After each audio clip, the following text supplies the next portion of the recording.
You're listening to Civic Media.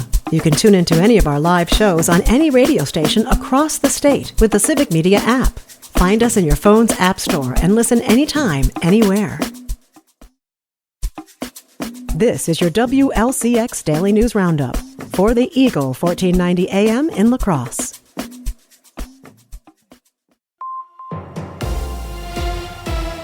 For 1490 WLCX, I'm Jimmy Kuska. A key decision is on the agenda tonight for the La Crosse County Board at its regular monthly meeting. The board will consider whether to accept $350,000 in state grant money for the Pathways Home Program. The funding would be used to hire an additional social worker and help with housing assistance, treatment plans, and supplies. The La Crosse Common Council already approved accepting the funds, which would go through 2027. 2/3 of the county board would need to approve the funds. City officials will begin hearings for property owners who are objecting to their property assessments today. According to city documents, 34 different property owners are contesting their assessments. It's not just residential homeowners either. Businesses such as the Pearl Street Brewery and Walmart are also on the schedule for objection hearings the next 2 days. If the hearings go past tomorrow, an additional hearing date is set for Monday. A 2-hour meeting is scheduled to happen prior to the hearings. No one was hurt when a cow got loose Wednesday morning near the La Crosse Interstate Fair. According to West Salem Police, the cow was being kept at the fair before it got loose, going through yards before being lassoed near a highway. Police said that it's likely that the new environment caused the cow to run away. When people tried to approach it, the cow charged at people, but eventually it was brought in without any further issues. The cow was not hurt during its adventure, and it was returned to its farm after being captured. The bridge connecting Wisconsin to Iowa south of La Crosse is now scheduled for closure and demolition later this year. The Iowa DOT said that the Lansing Bridge, also known as the Blackhawk Bridge, will stay open until this fall. Then it will be closed and demolished to make way for remaining construction on its replacement. The 94-year-old bridge was closed twice in the past 2 years for structural issues. Construction on its replacement began 2 years ago, and the new bridge is set to open in 2027. Uncertainty with public school funding at the state and federal level is affecting Wisconsin school district budgeting decisions. With more, here's Civic Media's Lisa Hale. School districts across Wisconsin are facing budget dilemmas following passage of the state's new biennial budget and from funding freezes at the national level. Last year, a record number of referenda from local school districts were on the ballot to fund everything from capital projects to operations. Green Bay Area Superintendent Vicki Bayer said districts are cutting to make ends meet. We've closed and consolidated 3 schools. We've reduced staffing, including 10% of our administrative staff. We've reduced department budgets. We've been at this for 3 years now, and it continues to be a challenge. Bayer said the same is true for districts across the state. They're all having conversations about where else can we possibly cut before we start hurting our children. That's across the state for public schools. You will see more schools closing in the next year. In the spring election cycle, 94 referendums were placed before voters. In 2024, a total of 241 referenda were considered. For Civic Media News, I'm Lisa Hale. In addition, proposed federal cuts to education funding could further affect school districts, leading to the loss of services and staff.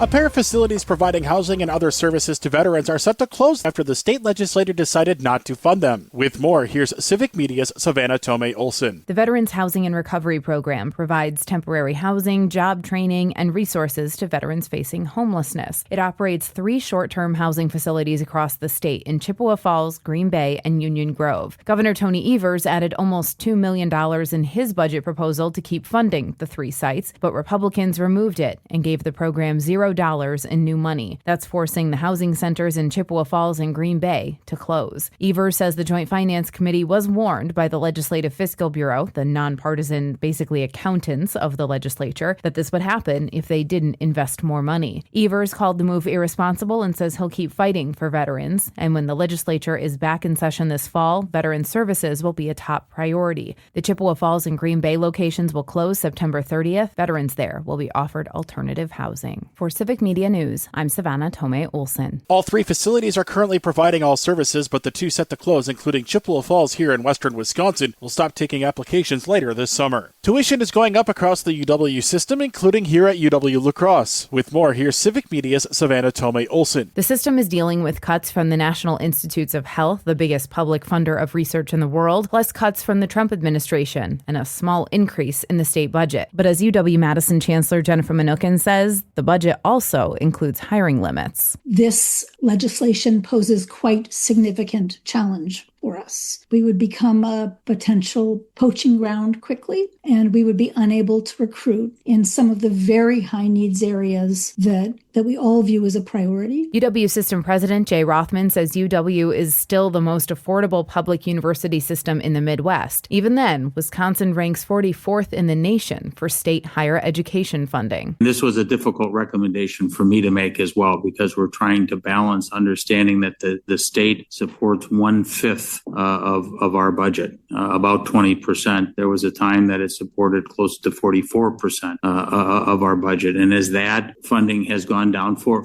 reasons that, notwithstanding the increase that we got this time, that's simply the fact. And tuition has become a bigger portion of our revenue. This is the third year in a row that students within the UW system will see a tuition increase. It'll begin in the fall. For Civic Media News, I'm Savannah Tomei Olson. Undergraduate tuition at UW La Crosse this fall will be $10,360, third highest for UW schools behind Madison and Milwaukee. A bill has been introduced that would fund a program discontinued by Republicans who wrote the state budget that aims to help veterans in need of housing. With more, here's Civic Media's Lisa Hale. 3 Northeast Wisconsin legislators have introduced a bill to restore $1.9 million to the Veteran Housing and Recovery Program. The VHRP operates 3 short-term housing facilities across the state in Chippewa Falls, Green Bay, and Union Grove. They provide temporary housing, job training, and resources to veterans facing homelessness. While Governor Tony Evers did add almost $2 million to his biennial budget proposal to keep funding all 3 sites, the Republicans in the Joint Finance Committee removed it. The JFC's failure to fund the VHRP will force the centers in Chippewa Falls and the greater Green Bay area to close. A bill introduced by Senator Jamie Wall of Green Bay, Representative Ryan Spouty of Ashwaubenon, and Representative Ahmad Rivera-Wagner of Green Bay would restore that funding to the budget and save the location in Chippewa Falls and Bellevue. Rivera-Wagner said veterans deserve better. Quote, "In the face of federal cuts that just passed in Congress, it's disrespectful to leave those who have served our country out in the cold at a time where they have the most need." The legislature will reconvene in session this fall. In the meantime, the Chippewa Falls and Bellevue locations of VHRP will close on September 30th. Veterans residing at those locations will be offered alternative placement options and will continue to receive assistance through supportive services. For Civic Media News, I'm Lisa Hale. All 3 facilities are currently providing all services, but the 2 set to close, including Chippewa Falls here in western Wisconsin, will stop taking applications later this summer. UW La Crosse is moving forward with plans to finish work on the Prairie Springs Science Center. The announcement this week came after $194 million was included in the state's biennial budget for the project. With the additional funding, UWL will add 30 new rooms, including classrooms and labs, to the Science Center. About half of UWL's student body is pursuing a degree in science, according to Chancellor James Beebe. All 4 of La Crosse's Democratic legislative members voted to approve the biennial budget last week. It'll be a pleasant end to the week for the Coulee region. Today, it'll be comfortable with highs reaching the mid-70s. Sunny skies take over Friday with highs in the 70s. After a chance of showers overnight into Saturday, it'll be sunny with highs right around 80 degrees this weekend. The forecast turns early next week with heat, humidity, and a number of chances at thunderstorms, as highs will jump back into the 90s for most of next week. We'll have more details in our Civic Media forecast. Download the free Civic Media app now at civicmedia.us/app. For 1490 WLCX, I'm Jimmy Kuska.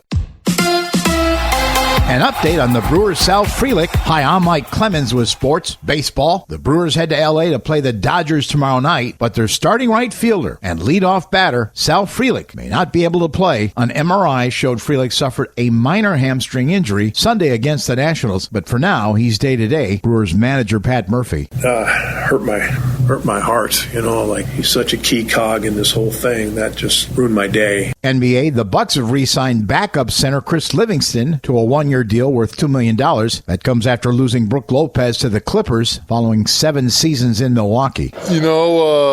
Free agency came. Everything happened pretty fast, but looking at my options, I was just thrilled the Clippers reached out. They've been a great team quite a while now, and there's just, a great chance to win a championship here. The Bucks lost to the Bulls last night, 102-98, to close out their summer league schedule. With sports, I'm Mike Clemens. On your entertainment beat, I'm Pete Schwaba. George Wendt passed away May 20th at the age of 76. Wendt played Norm on Cheers for all 11 seasons of the show. His co-star, Rhea Perlman, who played Carla on the show, told the New York Post recently his passing was the saddest thing ever. Perlman and Wendt were both part of a Cheers reunion at the 2024 Emmys. The actress says none of her or her fellow Cheers castmates thought Wendt was that sick, adding that she didn't even think Wendt thought he was sick. Perlman's new show, Too Much, can be seen on Netflix. Yes, there are probably too many sequels and franchise movies coming out of Hollywood. Every once in a while, though, you see one that catches your eye and you think it's really cool. Such is the case for yours truly and a new movie from the Dr. Seuss world based on the book Oh, the Places You'll Go. Warner Brothers has announced the new animated film will feature the voices of Josh Gad and Ariana Grande. Oh, the Places You'll Go was the last book published by Dr. Seuss, who passed away in 1990. No release date on the movie has been announced. Yesterday in the Beats, I talked a lot about the Emmy nominations, which were announced Tuesday morning. Kathy Bates was nominated for Best Actress for her role on the Matlock reboot. According to The Hollywood Reporter, Bates is the oldest actress ever to be nominated in the category at the age of 77. Bates crushed the old record set by Angela Lansbury, who was 70 at the time when she was last nominated for an Emmy. Lansbury bumping off Bates to keep her record would have actually been a great episode of Murder, She Wrote, or Matlock. In other old folks done good news, Harrison Ford has earned his first Emmy nomination at the tender age of 83 for his role in Shrinking. Ford plays therapist Paul Rhodes, who is battling Parkinson's. It's a nice honor for Ford, although it pretty much just means he's had such a great movie career, he's never had to do TV. Ford stars opposite Jason Segel and Wendy Malick on the Apple TV show. Both seasons are available to stream, and a third season has been ordered. Is there anyone left in America who does not stream and only uses broadcast TV? Probably, but not many, as ratings would indicate. According to the Nielsen, broadcast TV accounted for just 18.5% of all viewers for the month of June. That is a record low, according to Deadline. Streaming viewership, however, reached a total of 46%. This is the first time the networks have fallen below 20% of overall viewers. Deadline says that could be due in part to a lack of sports in the month of June, and after network TV shows have wrapped their seasons. There will be no season 3 of Taylor Sheridan's 1923. The Yellowstone spinoff was never meant to go beyond 2 chapters or seasons. The Harrison Ford, Helen Mirren-led 1923 has become a hit internationally 3 months after the season finale aired on Paramount+. Season 1 of the show has found a new home on Netflix overseas, making it the 9th most watched Netflix show. Can Netflix do anything wrong other than the Jake Paul-Mike Tyson fight? For more showbiz fun, tune into Nightlight with me, Pete Schwaba, weeknights from 6 to 8 p.m. on the Civic Media Radio Network. I'm meteorologist Brandon Bormans. Calmer today after a wet and stormy Wednesday. Increasing sunshine, cooler and less humid, a high of 73. Tonight, mostly clear skies, lows in the mid-50s. Mostly sunny on Friday, beautiful with a high of 76. Right now, it's 57. That's your WLCX Daily News Roundup from Civic Media. Subscribe to this podcast on Spotify, Apple, or wherever you find your podcasts. Find more news at lacrosseeagle.com.